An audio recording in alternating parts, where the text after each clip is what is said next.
जमाने का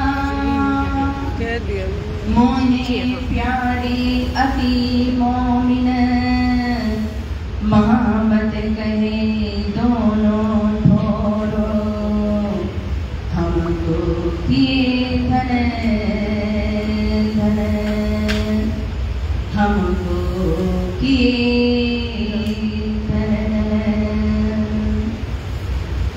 ये क्यों छोड़े चरण मोमिन जो हक की बाहें दते आई दुनी में जाहिर करी जो असल हक निस्बत। बोलो श्री प्राणनाथ प्यारे की जय। ये क्यों छोड़े चरण मोमिन। प्यारे सदर साहब जी, ये चरण निस्बत का प्रकरण है, यही खुला हुआ था सामने, यही चौपाई थी जो राजी महाराज ने दिया कि ये क्यों छोड़े चरण मोमिन। तो यह चरण की निस्बत का वर्णन किया है महामती जी ने कि ये क्यों छोड़े चरण मोमिन। तो किन चरणों की बात कर रहे हैं महामती जी। आपने अभी वितक श्रवण किया होगा 1 मास तक, और वितक साहिब के अंदर शुभारंभ ही होता है वितक का 4 युग के राजाओं के नाम से। महामती स्वामी श्री लालदास जी महाराज ने पहले 4 युग के राजाओं का नाम वर्णन किया है। क्यों? सतयुग के राजा का नाम वर्णन किया, त्रेता युग के राजाओं का नाम वर्णन किया, द्वापर युग के राजाओं का नाम वर्णन किया, और फिर जाकर के कलयुग में औरंगजेब राजा, और औरंगजेब के राजा के बाद फिर कहो 20 राजा का वर्णन करके फिर आगे कहा कि आगे अवतार होएगा बुद्ध कल की इसमें। तो किसी भी विद्या के अंदर पहले 4 युग के राजाओं का नाम वर्णन नहीं किया था। एक और देखे तो यहाँ समय को पकड़ा दिया था कि सतयुग गया, त्रेता गया, द्वापर गया, और कलयुग के अंदर कलयुग के अंदर भी जब 20 राजाओं का वर्णन हो गया, औरंगजेब राजा का जब वर्णन हुआ तो कह दिया कि अब आगे अवतार होएगा बुद्ध कल की इस ठाम। मतलब कि जो 2 पराधे अष्टम सते कलयुगे जो भविष्य कहा गया था कि ब्रह्मा जी के प्रथम अपराध जब खत्म हो जाएगा और दूसरा अपराध जब आएगा, और दूसरा अपराध का भी जब 28वां सतयुग जाएगा, त्रेता जाएगा, और द्वापर जाने के बाद कलयुग के अंदर कहो तो वो निष्कलंक बुद्ध अवतार इस धरती के ऊपर प्रकट होंगे। उनकी विद्यक, उनकी लीला का आगे वर्णन होने वाला है। तो यह समय को पकड़ाया था। दूसरी ओर देखे तो यह राजा तो सतयुग में कितने हुए होंगे, त्रेता युग के अंदर कितने हुए होंगे, द्वापर युग के अंदर कितने हुए होंगे, कलयुग के अंदर कितने हुए होंगे। क्या मात्र 20, 29 या 19 राजा ही थोड़े हुए होंगे। लेकिन इतने राजाओं का ही नाम वर्णन किया क्यों? जिस राजा के अंदर एक एक गुण था उनको चुन चुन करके महामती जी ने उनका वर्णन किया। देखो अर्जुन का नाम आया धनुर्विद्या के अंदर, कर्ण का नाम कहो तो दानवीरता में आता है, बलि राजा का नाम कहो तो आत्मसमर्पण के अंदर आता है।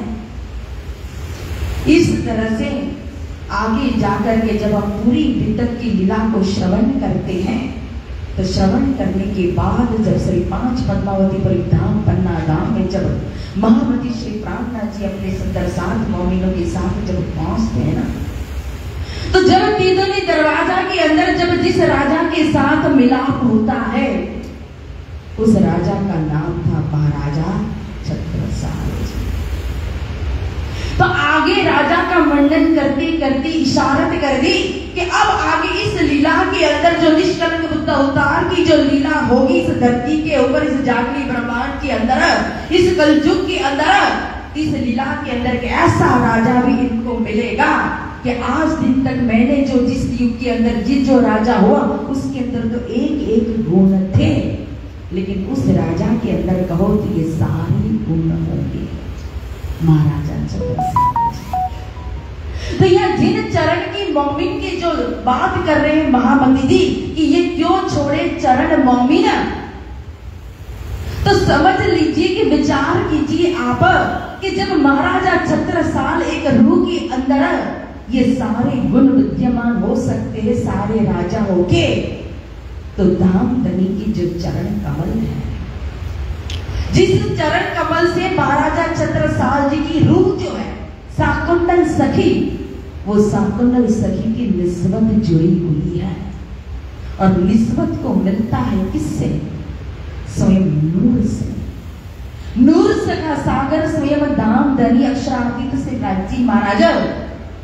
और ये चरण कमल अरस के इनसे खुशबू आवे मतन, ये तन मक्का हर्ष अजीम, मेरे जीव के यही जीवन। राजी महाराज के चरण कमल के अंदर ही कहो तो आठों सागर समाया हुआ है। नूर कहो, नीर कहो, शीर कहो, दधी कहो, गिरिध कहो, मधु कहो, रस कहो, सर्वरस सागर कहो। तो इस धरती के ऊपर जो मोमिनों को शोभा मिली है और मोमिनों के अंदर जो आवेश आता है, जो हुक्म के द्वारा जो मोमिन कार्य कर रहे, जागनी का कहो, सेवा का कहो, इल्म से कहो, इश्क से कहो या भक्ति से कहो, ये सारी खुशबू आई कहां से मिली? राजी महाराज के इन चरण कमल से।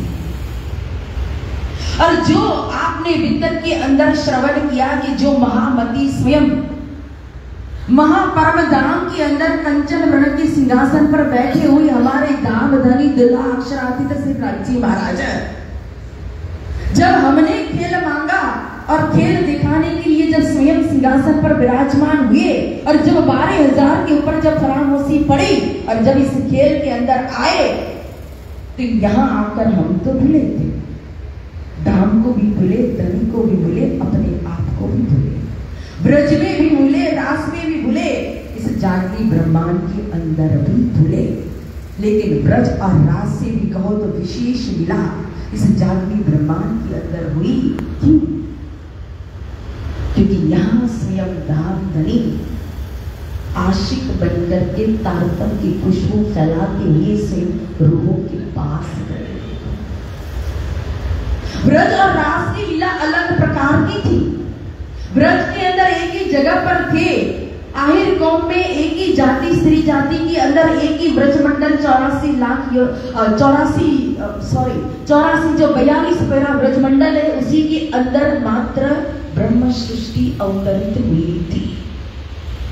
लेकिन इस कलयुग के अंदर जागनी ब्रह्मांड के अंदर अलग अलग जगह पर यत्र तत्र सर्वत्र कहो, तीनों जाति के अंदर कहो, ब्रह्म सृष्टि। तो जब स्वयं तारतम को प्रकट किया तो तारतम की खुशबू फैलाने के लिए आपने देखा कि स्वयं श्रीजी दीप बंदर से कैसे उस अनमोल मोती को चुनते हुए आशिक बन करके स्वयं घर घर पहुंचे। माऊजी भाई को जगाने के लिए स्वयं मस्कत बंदर गए, माऊजी भाई नहीं गए थे श्रीजी के पास। आवासी बंदर में स्वयं भैरव सेठ के पास श्रीजी पहुंचे, भैरव सेठ नहीं गए थे श्रीजी के पास। तो दीप बंदर से लेकर के पन्ना तक की वितक जो है, उस वितक के दरमियान स्वयं धामधनी अक्षरातीत श्री राजी महाराज हमारे दुल्हा प्रियतम, मैं तुम्हारा आशिक कहां है? क्यों? क्योंकि स्वयं चल करके आशिक बन करके उन अनमोल मोती को, इन मोती को मोल कहो न जाई, ना किनो कानो सुनाई, सोई जले जो मोल करे और सुनने वाला भी जल मरे। इन अनमोल मोती को ढूंढते हुए स्वयं चले थे। और किस तरह से चले? न धूप देखी, न छाव देखी, न बारिश देखी, न भूख देखी, न प्यास देखी, न कोई सवारी देखी, पैदल भी चलते चलते पहुंचे हैं। और जब सुंदर साथ ने पहचान की और जमात बढ़ती गई और पद्मावती पूरी धाम पन्ना धाम में जब आए और महाराजा छत्रसाल जी शाकुंतल सखी ने सारी दुनिया के बीच में अपने धाम धनी का जब परिचय दिया ना कि तुम साक्षात अक्षरातीत हो, धनी बिना तुम्हें और देखे सो देखे सल मात्र। अक्षरातीत के स्वरूप को जाहिर किया। और यही स्वरूप जब बंगला दरबार के अंदर विराजमान हुए और विराजमान होकर के जब चर्चा कर रहे हैं, तो अष्टपर की सेवा जो मोमिनों ने शुभारंभ किया, और वही अष्टपर की सेवा के अंदर की चौपाई साक्षी कि यही ईसा है, यही इमाम है, यही कहा कि आखिर जमाने के खावंद इमाम मेहदी, यही निष्कलंक मुद्दा उतार, और यही कहा अक्षरातीत है। कौन? जो बंगला दरबार में विराजमान है। तो ये क्यों छोड़े चरण मोमिन? जब मोमिनों ने इन चरण कर्म की पहचान कर ली कि ये साक्षात अक्षरातीत है, और हमारी रूह का शाश्वत संबंध कहो तो तुम दुल्हा मैं दुल्हन इन्हीं के साथ है। इस संसार के अंदर इस नश्वर वजूद को धारण करने के बाद भी, अपनी शाश्वत निस्बत की पहचान करने के बाद, कौन मोमिन, कौन रूह, कौन सुंदर साथ होगा जो अपने ध्यान तनी के चरण कमल को छोड़ सकता है?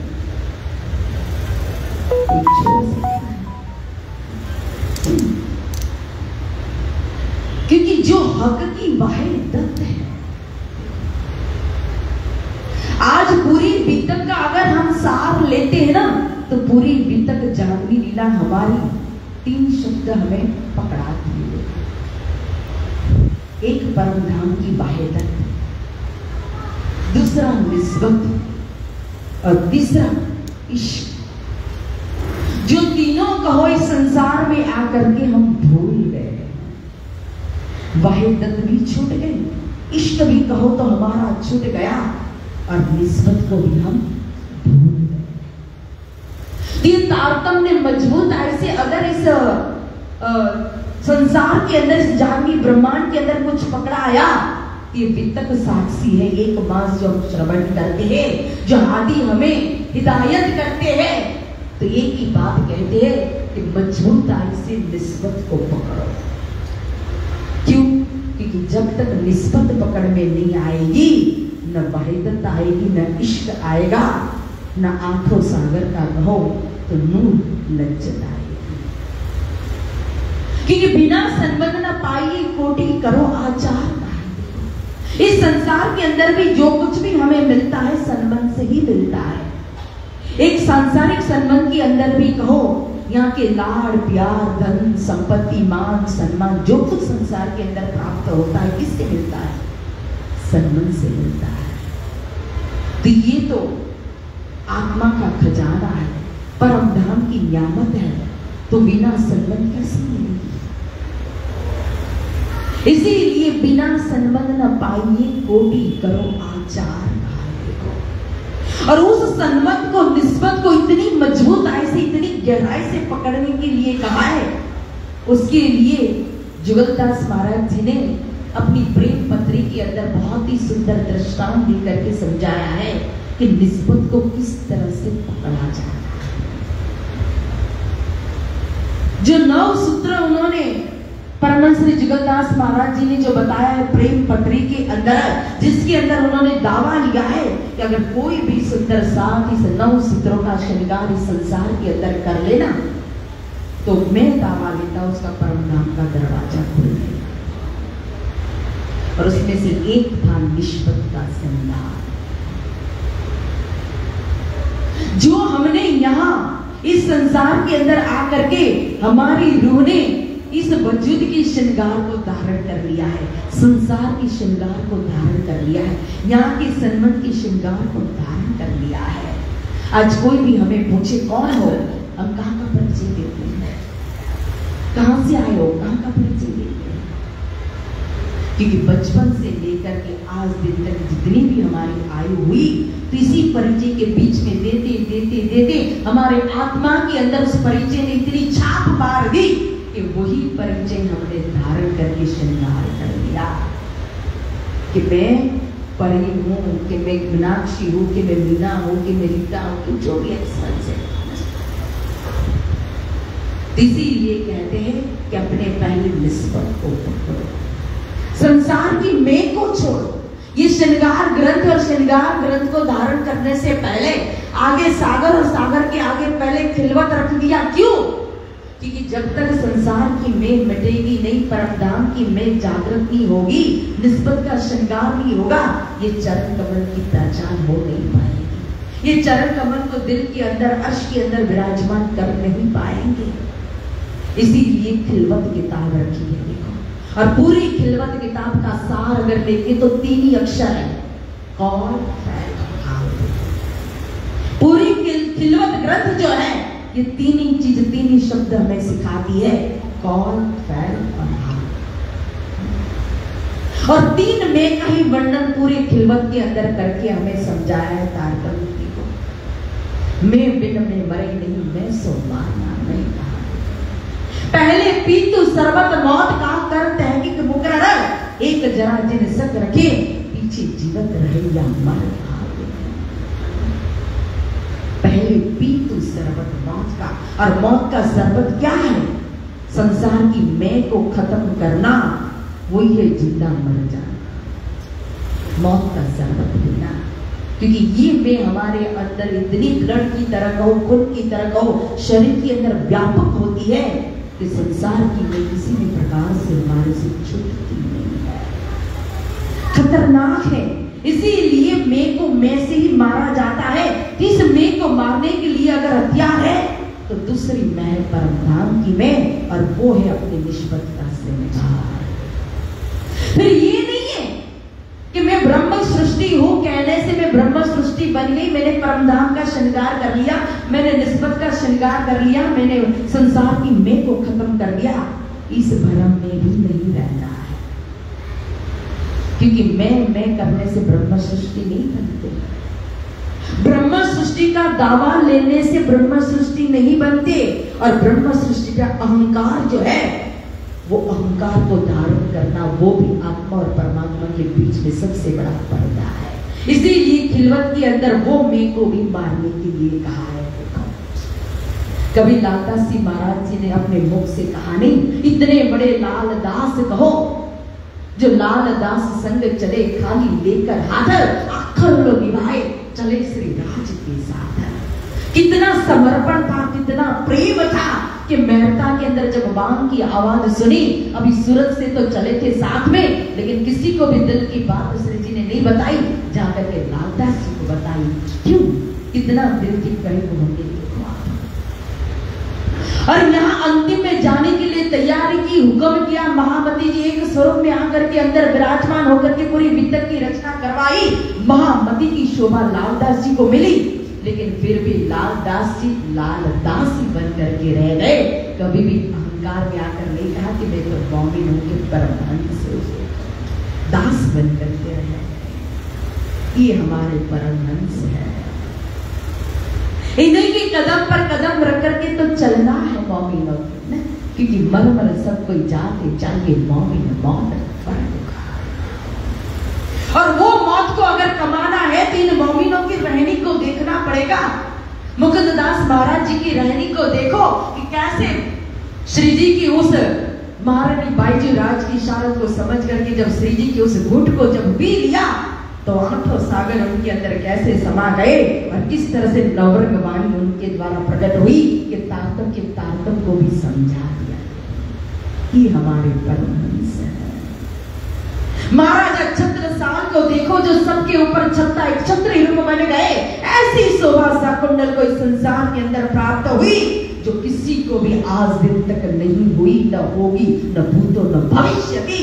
लेकिन कभी भी छत्रसाल जी महाराज ने नहीं कहा कि मैं परमहंस हूं, मैं मौमिन हूं। कितनी नम्रता, कितनी दरिद्रता। कष्टपर की सेवा में जो सेवा चल रही है, जिस समय आए हैं वही सेवा में शामिल होकर के खुद सेवा करने लगे। क्यों? क्योंकि क्यों छोड़े चरण मौमिन। जब इन चरण कमल की पहचान हो जाती है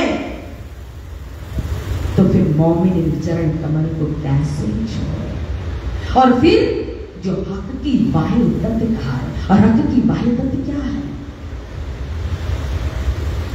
परमधाम के अंदर हम भोग बोलते हैं, लीलाओं का तो चिंतन करते हैं, लेकिन कभी भी उन भोग को श्रृंगार धारण नहीं करते। परमधाम का तो दावा लेते हैं, लेकिन जाने के लिए जो रास्ता दिखाया, जो रहनी दी है, जो कुर्बानी का जो मार्ग दिखाया है, जो समर्पण का जो मार्ग दिखाया ना, वो मार्ग कभी अपनाते नहीं है। यहाँ का बाह्य तत्व एक ले चली साख कटोरी तापी छिन ले चली दूसरी तिथि जोटी ले चली तीसरी चौथी बापे तेरे दोही का। तो परम धाम में तो लीला की जरूरत नहीं है, भोजन की जरूरत नहीं है, न सेवा करने की जरूरत है। तो ये लीला का चिंतन दिया किस जागनी ब्रह्मांड के अंदर कि वाहिदत का गुण हमें यहाँ जरूरत है, क्योंकि यहाँ आकर के हम भूल गए हैं। अगर एक सेवा करता है तो दूसरा नाराज होता है, क्यों? क्योंकि हमारी वाहिदत छूट गई है। एक की खुशी दूसरे से बर्दाश्त नहीं हो पाती है, क्यों? क्योंकि हमारी वाहिदत छूट गई है। एक आगे बढ़ता है तो पीछे उसकी टांग खींचता है, क्यों? क्योंकि हम अपनी वाहिदत को छोड़ चुके हैं। और वाहिदत हमें अष्टपर की सेवा सिखाती है। देखो कि मोमिन जब सेवा करते थे, अब महारानी बाईचूराज हमें वाहिदत सिखाती है कि कितने प्रेम से जब भोजन हो जाता है श्री जी का, और भोजन होने के बाद महारानी बाईचूराज जी जब पान का बिड़ा बनाती और बिड़ा बना करके ऐसे जब लौंग लगा करके बिड़ा सुंदर अपने हाथों से सब मसाला भर करके महाराज जी ने तैयार किया, उतने में महाराजा छत्रसाल जी आ गए। और जैसे ही महाराजा छत्रसाल जी आए, महारानी जी के हाथ से बिड़ा स्वयं महारानी जी खुद उनके हाथ में देती है, और महाराजा छत्रसाल जी श्री जी के मुख में पहुंचाते हैं। तो खुशी किसको हो रही है? महाराजा छत्रसाल जी को तो हो रही है, अमलावती की वासना स्वयं श्यामा स्वरूपा श्री बाईचूराज जी को भी हो रही है। और जितने सुंदर साथ करे, लालदा से कहो, लाल बाई कहो, सबको खुशी हो रही है। ये है वाहिदत कि एक ने किया उसका आनंद सभी को मिल रहा है। ये है वाहिदत। और हमें लगता है कि मैंने किया तो ही मुझे आनंद मिलता है। इसीलिए ये भोग के अंदर समझाया, एक ले चली साग कटोरी तापे छिन ले चली दूसरी तिथि जोटी ले चली तीसरी चौथी बापे तेरी डोरी। और रसोई हवेली प्रथम भौम में, और प्रथम भौम के अंदर सुंदर पकवान बना करके विवाह मिष्ठान बना करके तैयार किए हैं। एक भिड्डी लेके जा रही है, एक पूड़ी लेकर के जा रही है, एक मिठाई लेकर के जा रही है। और पहली भौम से कतार लगी हुई है, तीसरी भौम के परसाल तक 12,000 सखियां खड़ी, और 12,000वीं सखी जाकर के पूरी और सब्जी रखती है श्री जी के मुख में। तो क्या रसोई हवेली में जो प्रथम सखी खड़ी होगी उसको दुख लगा कि अरे मैंने इतनी मेहनत की, बनाई पूरी सब्जी बनाई, और देखो वो आगे होकर के उसने अपने मुख में रख दिया। नहीं, दुख नहीं हुआ, और खुशी हो गई। जब तीसरी भौम के परसाल में श्री जी बैठे, और बैठ करके जब सखिया उनसे बातचीत कर रही है और रसना का आनंद ले रही, रसना का सुख ले रही है, तो कितनी सखी तो वहां खड़ी है और खड़े खड़े राज्य का दीदार कर रही है। और दीदार करते हुए उस संवाद जो हो रहा है रसना से, जो सखी सुख ले रही है, उस सुख को देख रही है, दर्शन कर रही है। लेकिन जो यहाँ बैठ करके रसना का सुख ले रही ना, वही सुख उस देखने वाली सखी को भी हो रहा है। ये है वाहिदत की। इस वाहिदत की बात कर रहे हैं। तब कहा कि बीतक हमें एक वाहिदत, एक निस्बत, और तीसरा इश्क, जो अपनी सन्मत का जो प्रेम होता है उस प्रेम को पकड़ाती है। आई दुनिया में जाहिर करी जो असल अकल निस्बत। इस दुनिया के अंदर ये निस्बत आज दिन तक कभी भी जाहिर नहीं हुई थी, न ब्रज में भी जाहिर हुई, न रास में भी जाहिर हुई। देखो तभी जारवंती कहलाई, इतना प्रेम करने के बाद भी क्या कहा? जार भाव का प्रेम। क्यों?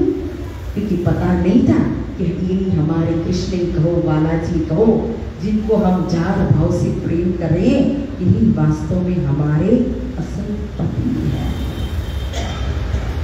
तो जो परम धाम की निस्बत कहो आज दिन तक संसार के अंदर कभी कहीं भी किसी युग में किसी ने भी जाहिर नहीं की थी, वो इस कलयुग के अंदर से जागनी ब्रह्मांड के अंदर स्वयं धनी ने आकर के अपनी निस्बत को जाहिर कर दिया, रूहों को जाहिर कर दिया, ब्रह्म सृष्टि को जाहिर कर दिया।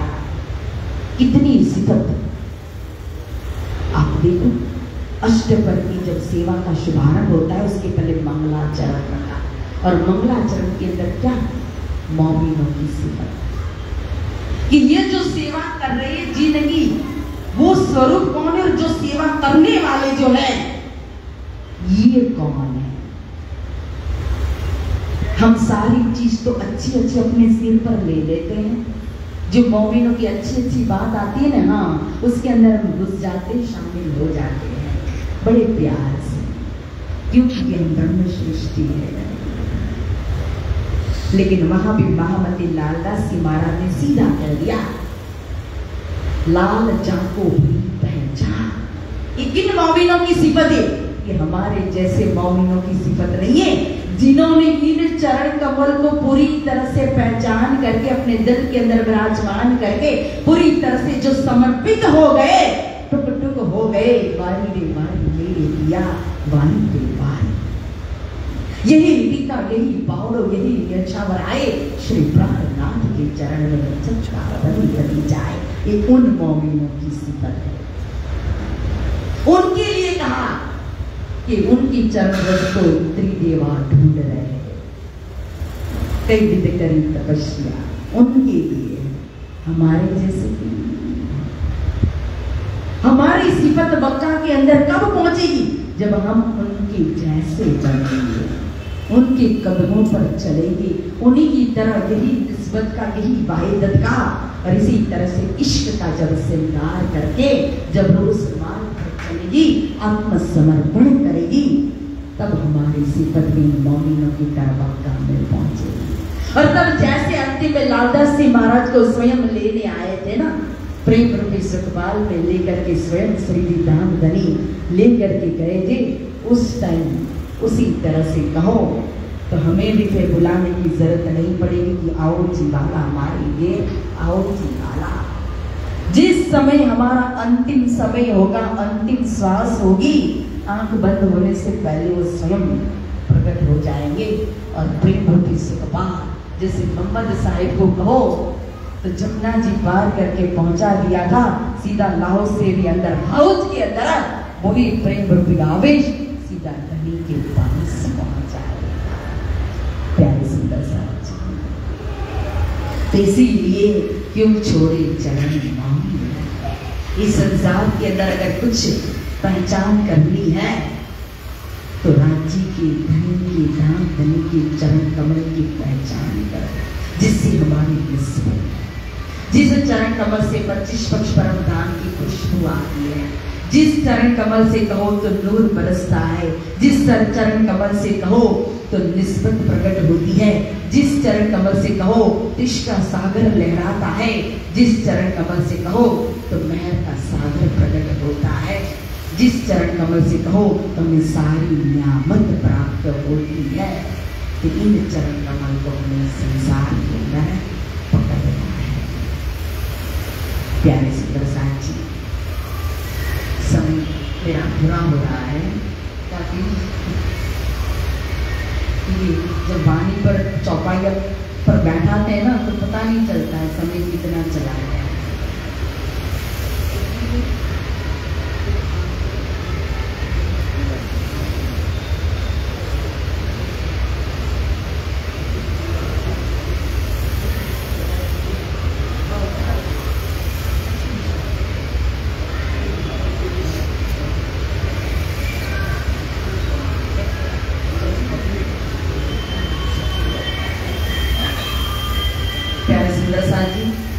इसी के साथ इस वाणी को यहाँ विराम देते हैं। अभी और सागर दिल से प्रकट होने वाला है, शारदा दीदी की भी कहो तो फिर चर्चा, अभी वाणी चर्चा सुननी है। अभी शाम को सचिन भैया ने हमें यहाँ जो विशेष करके बुलाया है, अपने नवरत्न के प्राकट्य के निमित्त में कहो, जिनका सुंदर नाम दिया है गोविंद। तो सभी गुरुजन ने कल जो अनाउंस किया था कि गोविंद महोत्सव, तो बहुत अच्छा लगा था। इस गोविंद महोत्सव की बधाई भी देनी है, लेकिन इस टाइम तो वाणी चर्चा करती हैं, विराम देते हैं। एक बार कहो तो सचिन भैया को, पूरी आहूजा फैमिली को बहुत बहुत बधाई हो, और उन्होंने यहाँ बुलाया उसके लिए भी बहुत बहुत धन्यवाद। इस खुशी के अवसर में हमें शामिल किया, और समय ज़्यादा नहीं इसलिए शाम को फिर बधाई देंगे। इस टाइम कहो इस समय, इसी समय यहाँ वाणी को यहाँ विराम करते हैं। बोलो श्री प्राणनाथ प्यारे की जय। जो असल भगन ईश्वर, ये क्यों छोड़े चरण मोमिन, क्यों छोड़े चरण मोमिन, जो हक की वाहिदत, जो हक की वाहिदत, आए दुनी में जाहिर करी, आए दुनी में जाहिर करी, जो असल हक निस्बत, जो असल हक निस्बत, जो असल हक निस्बत।